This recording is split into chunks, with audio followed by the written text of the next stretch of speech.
በስመ አብ ወወልድ ወመንፈስ ቅዱስ አሐዱ አምላክ አሜን።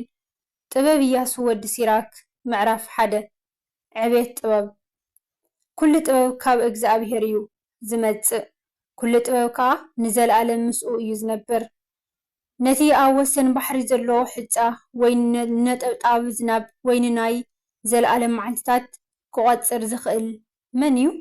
ቁመት ሰማይ ስፍሓት ምድሪ ማዕሙቕ ባሕሪ ዕምቆት ጥበብ ክንደይ ከም ዝኾነ ዝፈልጥ መን እዩ? ጥበብ ቅድሚ ኩሉ ነገር ተፈጥረት ምስትውዓል ካብ ዘለዓለም ነበረት። መበቋል ጥበብ ካብ ላዕለዋይ ሰማይ ቃል ኣምላኽ እዩ። መገዲ ጥበብ እውን እቲ ንዘለዓለም ዝነብር ትእዛዛት እዩ። መበቀል ጥበብ ካበይ ከም ዝኾነ ዝተገልጸሉ ሰብ ዶ ኣሎ? ነቲ ረቂቕ ክእለታ ዝፈልጦ ኸመን እዩ? ፍልጠት ጥበብ ዝተገልጸሉ ኸ ንመን እዩ? እቲ ዓብይ ተመክሮ ጥበብ ዝተረድአ ኸመን እዩ? ኣብ ዝፋኑ ዝተቐመጠ እምብዛ ዝፍራሕ በይኑ ፈላጥ ዝኾነ ሓደ ጥራሕ ኣሎ። ንጥበብ ዝፈጠራ ባዕሉ እግዚአብሔር እዩ።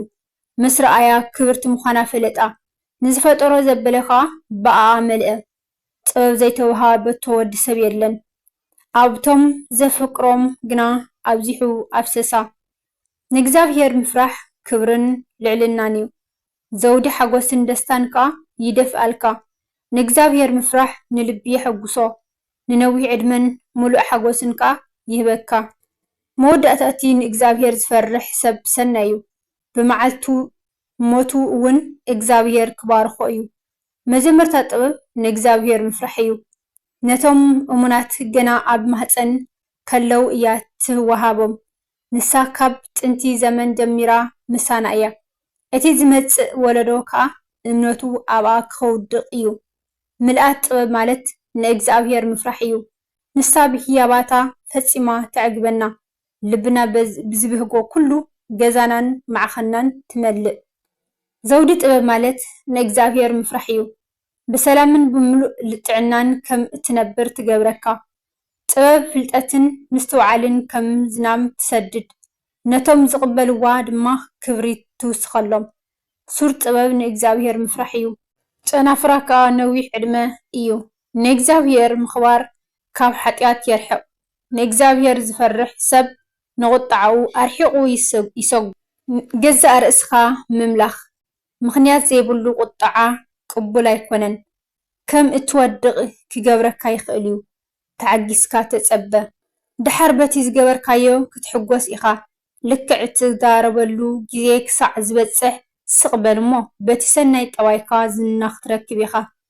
ጥበብን ክብሪ ኣምላኽን ጥበብ ብዘራርባ ለባማት ሃብታም እያ።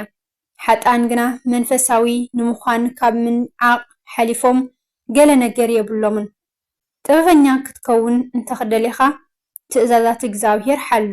ንሱ ከዓ ብጥበብ ክመልኣካ እዩ። ንእግዚአብሔር ምፍራሕ ጥበብ እዩ። ንገዛእ ርእሱ እውን ትምህርቲ እዩ። ንሱ ብእሙናት ብትሑታትን ይሕጎስ እዩ። ንእግዚአብሔር ፍርሓዮ፣ ትእዛዛት እውን ኣይተፍርስ። ዝተኸፋፈለ ሓሳብ ሒዝካ ናብ ኣምላኽ ኣይትቕረብ። ኣብ ቅድሚ ሰብ ግብዝ ኣይትኹን። ብዛዕባ እቲ እትብሎ ነገር ተጠንቀቕ። ከይትወድቕ እሞ ኣብ ርእስኻ ውርደት ከይተምጽእ ኣይትተዓበ። ውሽጢ ልብኻ ተንኮል ስለ ዝመልአ ንእግዚአብሔር ከዓ ስለ ዘይፈራሕካዮ እግዚአብሔር ንኹሉ ምስጢርካ ክገልጾ እዩ። ኣብ ቅድሚ ጉባኤ ከዓ ከዋርደካ እዩ። ምዕራፍ 2 ኣብ ቅድሚ ኣምላኽ እሙን ምዃን ኣታወደይ ንእግዚአብሔር ክተገልግል እንተደኣ ኮንካ ገዛእ ርእስኻ ንፈተና ኣዳሉ። ቅንዕን ዘይናቃነቕን ኩን። ብጊዜ ፀገም ከዓ ኣይትተሃወኽ። ኣብ እግዚኣብሔር ተፀጋዕ ካብኡ ከቶ ኣይትፈለ። ኣብ መወዳእታ ዕድሜኻ ድማ ከኽብረካ እዩ። ዝኾነ ነገር እንተመፀካ ተቐበሎ። ውርደት እውን እንተበፅሓካ ሕጉስ ኩን። ወርቂ ብሓዊ እዩ ዝፍተን። ጻድቃን ሰባት ድማ ብእቶም ውርደት እዮም ዝፍተኑ።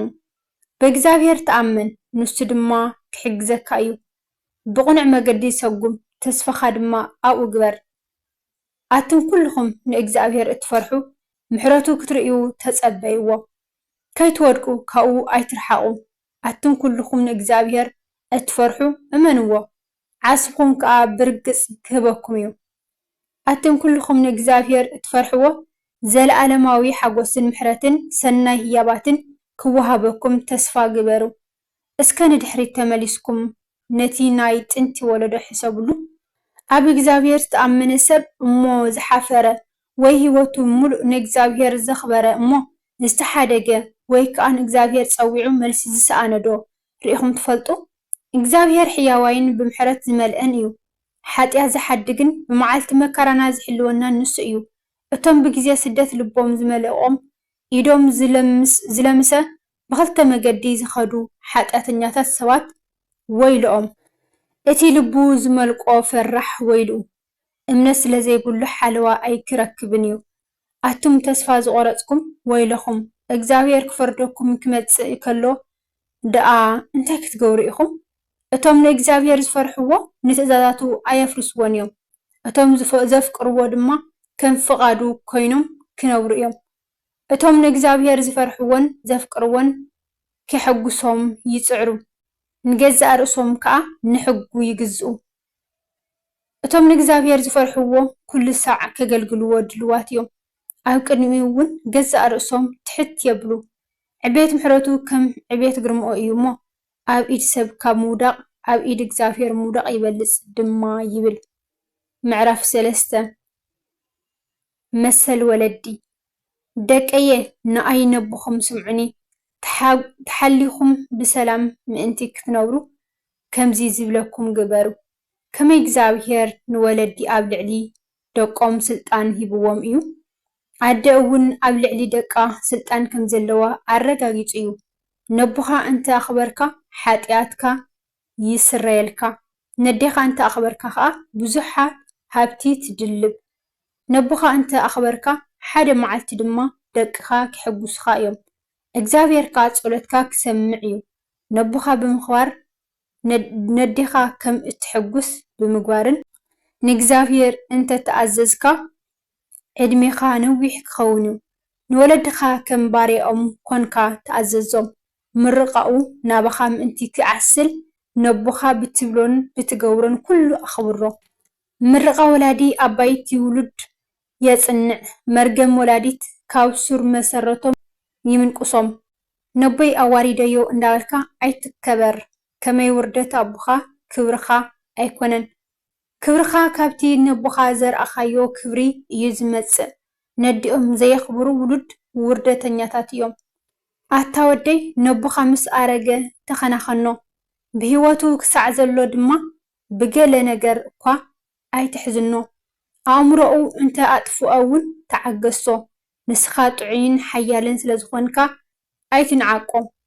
እቲ ንወላዲኻ ዝገበርካዮ ሕያውነት እግዚኣብሔር ኣይርስዖን እዩ እሞ ሓጢኣትካ ንኽድምሰሰልካ ክሕግዘካ እዩ። መከራ እንተ ወደቐካ እግዚኣብሔር ነቲ ዝገበርካዮ ሕያውነት ክዝክሮ እዩ እሞ ክሕግዘካ እዩ። ሓጢኣትካ ድማ ከምቲ ብሙቐት ፀሓይ ዝሓቅቕ በረድ ክሓቅቕ እዩ። እቲ ነብኡ ዘይሕግዝ ንእግዚኣብሔር ከም ዝፀረፈ እዩ። እቲ ነዲኡ ዘቆጥዕ ብእግዚኣብሔር ዝተረገመ እዩ። ትሕትና ኣታ ወደይ ኣብ ኩሉ ዕዮኻ ትሑት ኩን። እቶም ብእግዚኣብሔር ቅቡላት ዝኾኑ ከዓ ከፍቅሩኻ እዮም። ኣዚኻ እንተ ዓቤኻ ኣዚኻ ከዓ ትሑት ኩን። ሽዑ ኣብ ቅድሚ እግዚኣብሔር ሞገስ ክትረክብ ኢኻ። ክቡራትን ውሩያትን ዝኾኑ ብዙሓት ኣለዉ። እግዚኣብሔር ግና ምስጢሩ ንትሑታት እዩ ዝገልጸሎም። ሓይሊ እግዚኣብሔር ዓብይ እዩ፣ ብትሑታት ከዓ ይኸብር። ነቲ ንኣኻ እዝዩ ፅንኩር ዝኾነ ነገር ክትርዳእ ኢልካ ኣይትፈትን፣ ወይ ከዓ ነቲ ካብ ዓቕምኻ ንላዕሊ ዝኾነ ነገር ክትምርምር ኢልካ ኣይትፈትን። ነቲ ተዋሂቡካ ዘሎ ሕጊ ኣሰላስሎ። ነቲ እግዚኣብሔር ዘይገለጸልካ ነገራት ክትፈልጥ ኣየድልየካን እዩ። ካብ ዓቕምኻ ንላዕሊ ኣብ ዝኾነ ነገር ኢድካ ኣይትምለስ። ከመይ እቲ ድሮ ተዋሂቡካ ዘሎ ንገዛእ ርእሱ ካብ ዓቕሚ ርድኢት ወዲ ሰብ ንላዕሊ እዩ። ብዙሓት ሰባት ብናይ ገዛእ ርእሶም ሓሳብ ተመሪሖም ይጋገዩ።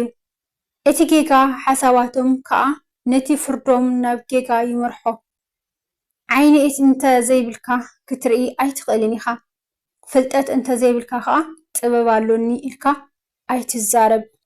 ህልኸኛ ምዃን ኣብ መወዳእታ ኣብ ስቓይ ከእትወካ እዩ። ህልኽ እንተ ደኣ ትፈቱ ኮንካ ብህልኽ ክትጠፍእ ኢኻ። ህልኸኛ ሰብ መከራ ክትፀዓኖ እዩ። ሓጢአተኛ ሰብ ድማ ሓጢአት ኣብ ልዕሊ ሓጢአት ይኹምር። እከይ ኣብኣቶም ሱር ስለ ዝሰደደ ኣብ ትዕቢተኛታት ዘሎ መከራ ፈውሲ የብሉን። ፈላጣት ሰባት ካብ ምስላታት ይመሃሩ። ክመሃሩ ስለ ዝደልዩ ፅን ኢሎም ይሰምዑ። ንድኻ ምምፅዋት ከምቲ ገሃፅ ንዝብል ሓዊ ማይ ዘጥፍኦ ንድኻት ምምፅዋት ከዓ ንሓጢአት የጥፍኦ። እቲ ብዛዕባ መጻኢ ዕድሉ ዝሓስብ ሰብ ንኻልኦት ሰባት ሰናይ ይገብረሎም። ክፉእ መዓልቲ ኣርኪብዎ ኣብ ዝወደቐላ ከዓ ሓገዝ ክረክብ እዩ። ወስብሃት ለእግዚአብሔር ልዑል ወለወላዲት ድንግል ወለመስቀሉ ክቡር አሜን። ዝወደቐ ዝነጠበ ቃላት ብኣፈ ትጉሃን መላእክት ይተኣረመለይ አሜን።